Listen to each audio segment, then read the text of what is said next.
Time for a love potion, a little sweet and spice. Throw it all in a cauldron, mix it up real nice. Fire in my eyes, stir counterclockwise. I dream of you all night. Feel with the ocean, follow the signs.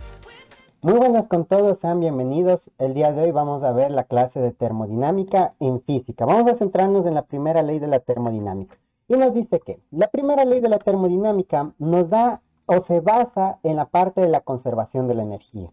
¿Qué nos dice? Que en cualquier proceso termodinámico, el calor que absorbe o pierde es igual a la suma del trabajo realizado por el sistema y el cambio de su energía interna. Entonces, esta partecita de aquí nos dice que el calor no se crea ni se destruye, la energía no se crea ni se destruye, solo se transforma. Y en esta parte lo vamos a tener. Nos dice que la cantidad de calor que nosotros vamos a tener va a ser igual al trabajo realizado por este mismo gas, más la energía interna que va a tener. Muy bien, entonces, delta Q nos dice que es el calor que absorbe o pierde el sistema. ¿Qué quiere decir? Que una fuente de calor puede estar directamente hacia el gas o a su vez puede quitarse. Esto se mide en joules o calorías.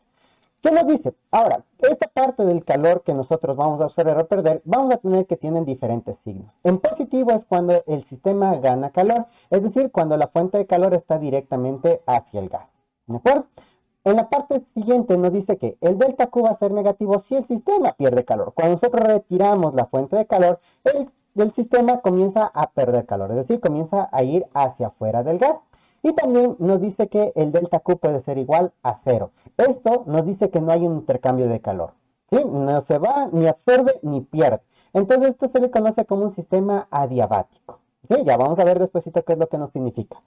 También tenemos el delta W. El delta W es el trabajo realizado por o sobre el sistema. Recuerden que nosotros el trabajo lo podemos hacer hacia el sistema o el sistema puede entregarnos trabajo. Sí, a esta partecita es donde va generada la parte del volumen. Entonces nos dice que el delta W va a depender exclusivamente del volumen del gas. Si el volumen del gas disminuye, estamos generando un trabajo positivo. ¿Por qué? Porque estamos generando directamente una presión hacia el gas. Por lo contrario, si el delta W es negativo, el volumen del gas aumenta. Retiramos la presión que ejercíamos sobre el gas y lo que hace el gas genera un trabajo contrario a la presión generada. Por eso se vuelve negativa. Y por lo tanto, el volumen del gas aumenta. Como última parte, ¿qué es lo que pasa si el volumen del gas no cambia o permanece constante? Pues el trabajo va a ser igual a 0. ¿Sí? Muy bien, en la siguiente parte nos dice delta U. Delta U es la energía interna del gas.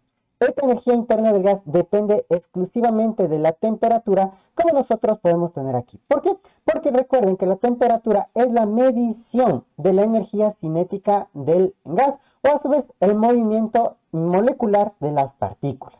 ¿Sí? Por lo tanto, si la temperatura aumenta, nosotros vamos a tener que el delta U es positivo.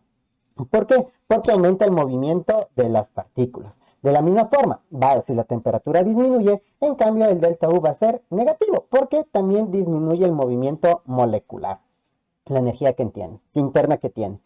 Si permanece constante en la temperatura, pues el delta U va a ser igual a 0. Si no hay una variación en temperatura, pues delta U se vuelve 0. No va a haber un movimiento molecular. Muy bien, gráficamente dentro de la primera ley de Newton vamos a tener las siguientes partes.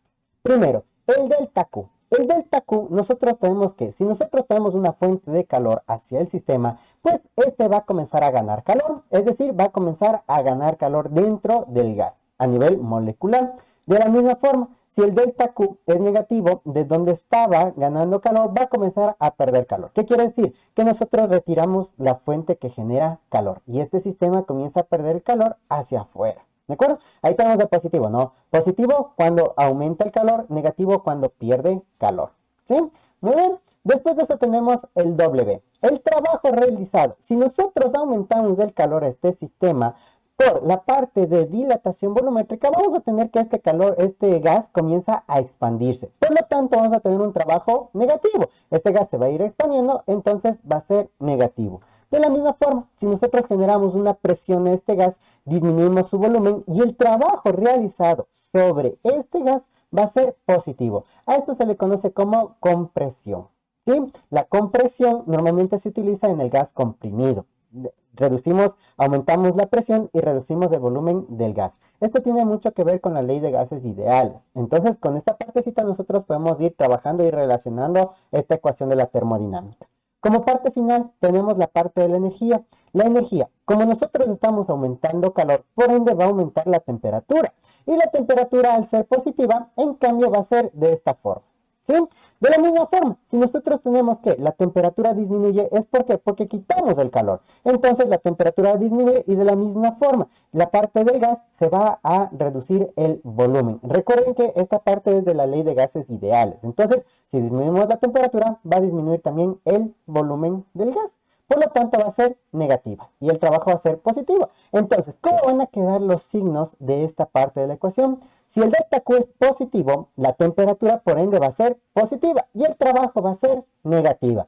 Si el delta Q es negativo, la temperatura por ende va a ser negativa porque va a haber una disminución y de la misma forma aquí el trabajo va a ser positivo. En esto se basa exclusivamente la parte de la ley de la termodinámica. Ahora, esto de que gane calor, pierda calor, gane temperatura, pierde temperatura, aumenta el volumen o disminuye el volumen, nos genera 4 procesos de termodinámicos. En estos procesos van a depender exclusivamente de qué permanezca constante en el sistema. Si permanece constante el delta U, si permanece constante el delta Q, el delta W, o a su vez si ninguna de las tres permanecen constante. Y nos dan los siguientes sistemas. Entonces, tenemos el sistema isotérmico. Es cuando la temperatura permanece constante. ¿Qué quiere decir? Que no hay una variación de temperatura. Si no hay una variación de temperatura, por lo tanto, no va a haber una variación de la energía cinética. Es decir, no va a haber una variación de la energía interna. Es decir, esta variable de aquí se hace cero.